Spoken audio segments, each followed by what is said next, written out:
नमस्कार मैत्रिणींनो, मी विद्यास food and ब्युटीमध्ये तुमचं सगळ्यांचं मनापासून स्वागत करत आहे. आज आपण करूया इडली चटणी. इडली बनवण्यासाठी मी इथे हे जाडे तांदूळ घेतलेले आहेत.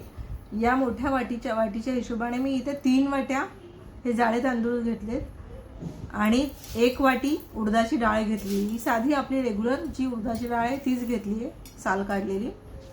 1 चमचा मेथी दाणे आहेत, 1 छोटी वाटी साबुदाणे आहेत आणि 1 वाटी पोहे घेतलेले आहेत. मी हे आपले राशनचे तांदूळ आहेत.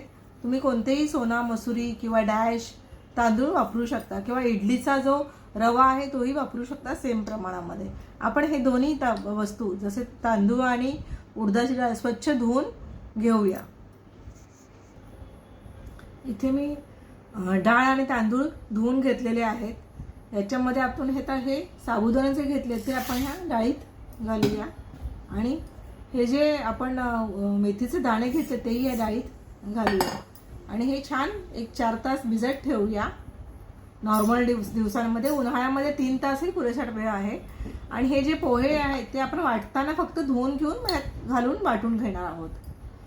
4 तासानंतर आपण वाटून घेऊया. डाळ तांदूळ साबुदाणे भिजून 4 तास झालेले, आपण आता ते वाटून घेऊया.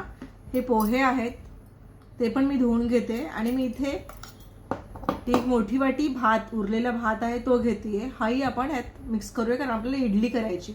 इडलीसाठी आपण भात घालू शकतो, इडली किंवा स्पॉन्ज डोसे, उत्तप्पा ह्याच्यासाठी सेम बॅटरमध्ये भात वापरू शकतो. जर डोसे करायचे आहेत आणि डोसे आपल्याला क्रिस्पी हवेत तर हा भात नाही घालायचा. इथे मी उडदाची डाळ घेतली अर्धी आणि थोडे तांदूळही मी घेते. आपण एकत्र हे बारीक वाटणार आहोत. फक्त ह्याच्यामध्ये जेव्हाही पाणी लागेल तेव्हा आपण हे उडदाचं पाणीच आधी वापरणार आहोत आणि छान फाईन पेस्ट करून घेऊया याची. हे बघा, अगदी छान बारीक पेस्ट ही झालेली आहे. ती आपण आता ह्या भांड्यात काढून घेऊया.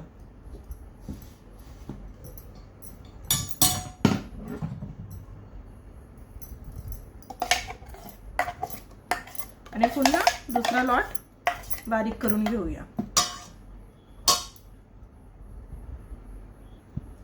2 बॅच मी वाटून झालेले आहेत. आता याच्यामध्ये मी भात आणि हे थोडे पोहे घालते आणि आपण हे थोडं पाणी टाकून हे बारीक करून घेऊया आणि मग शेवटचा लॉट त्याच्यानंतर करूया, म्हणजे हे मिश्रण खूप चांगलं मिक्स होऊ शकेल. भात आणि पोह्याची ही पेस्ट झालेली आहे ती आपण ह्याच्यात घालून घेऊया आणि मग लास्टला डाळ तांदळाची 1 बॅच पुन्हा वाटून घेऊया. आपलं बॅटर पूर्ण वाटून झालेलं आहे. ह्याला आपण चमच्याने छान मिक्स करून घेऊया. मी घड्याळाच्या दिशेने हे फिरवून घेते. सतत हलवत राहायचं हे आपल्याला छान मिक्स होईपर्यंत. क्लॉकवाईज, अजिबात विरोधी दिशेने फिरवायचं नाही, म्हणजे ह्याच्यामध्ये गॅसचं फॉर्मेशन चांगलं होईल. आता उन्हाळ्याचे दिवस आहेत म्हणून हे पटकन होईलच, बट जर का नॉर्मल म्हणजे थंडीचे किंवा पावसाचे दिवस तिथे तुम्ही या ठिकाणी थोडंसं दही किंवा ताकही घालू शकता, म्हणजे लवकर फॉर्मेट व्हायला मदत होते.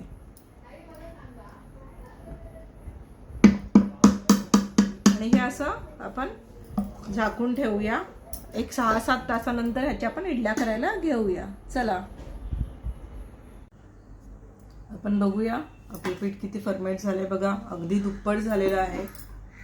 हे छान पुन्हा आपण एका डायरेक्शनमध्ये फिरवून घेऊया. बघा, तुम्हाला ती जाळी बनलेली दिसते आहे, कसं फसफसलं पीठ.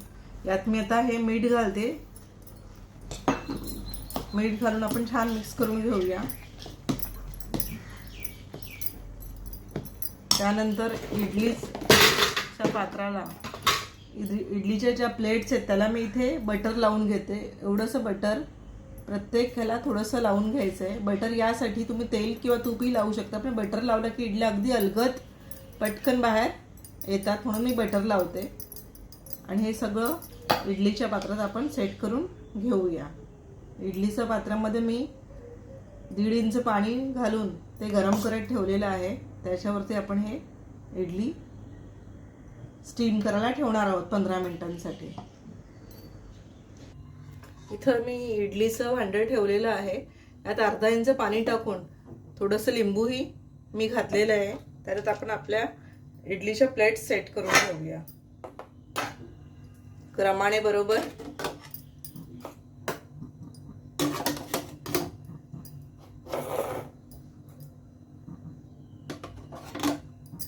व्यवस्थित सेट झाल्या की 15 मिनिटाचा प्रॉपर अलार्म लावून आपण हे स्टीम करून घेऊया.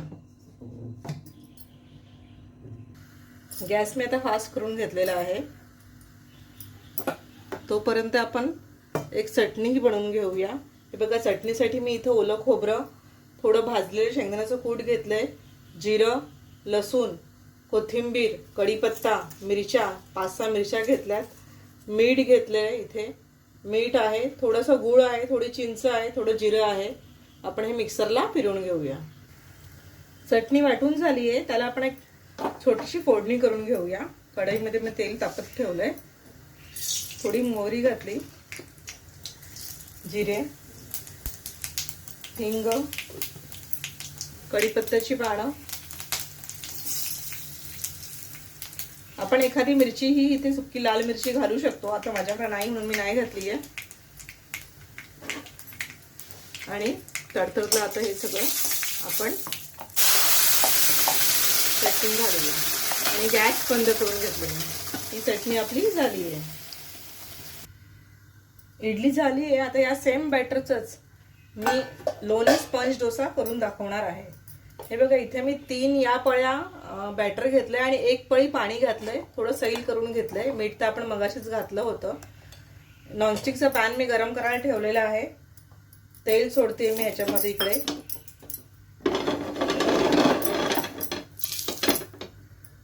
व्यवस्थित तेल सोडून घेऊया. पहिलाच डोसा असल्यामुळे थोडं तेल जास्त लागणार आहे. आणि हे बॅटर अलगद तिकडे एकाच जागी सोडून घ्यायचं. बघा कशी छान जाळी पडलेली दिसते. थोडं पाहिजे तर आपण पॅन अलगद फिरून घेऊ शकतो. आणि ह्याला झाकून 1 मिनिट होऊन देऊया. 1 मिनिट झालेलं आहे. झाकण काढून बघूया. डोसा सेट झाल्या प्रॉपर. थोडंसं आपण वरून लोणी लावून घेऊया, म्हणजे बटर, आणि टर्न करून घेऊया. बघा, मागून पण मी थोडंसं लोणी लावते.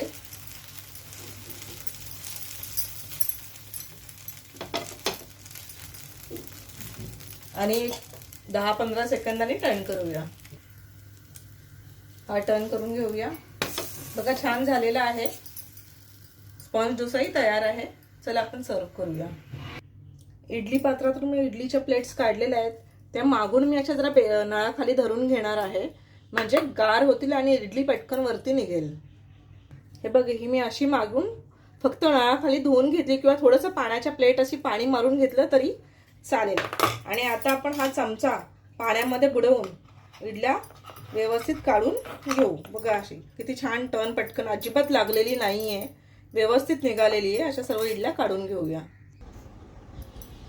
इडली, चटणी, लोणी स्पंज डोसा आणि बटाट्याची भाजी तयार आहे. बटाट्याची भाजीची रेसिपी ऑलरेडी माझ्या चॅनलवर आहे, तुम्ही बघू शकता. कशी वाटली रेसिपी नक्की करून बघा. आवडेल तुम्हाला. आवडल्यास लाईक करा, शेअर करा, सबस्क्राईब करा. चला तर मग या खायला. बाय.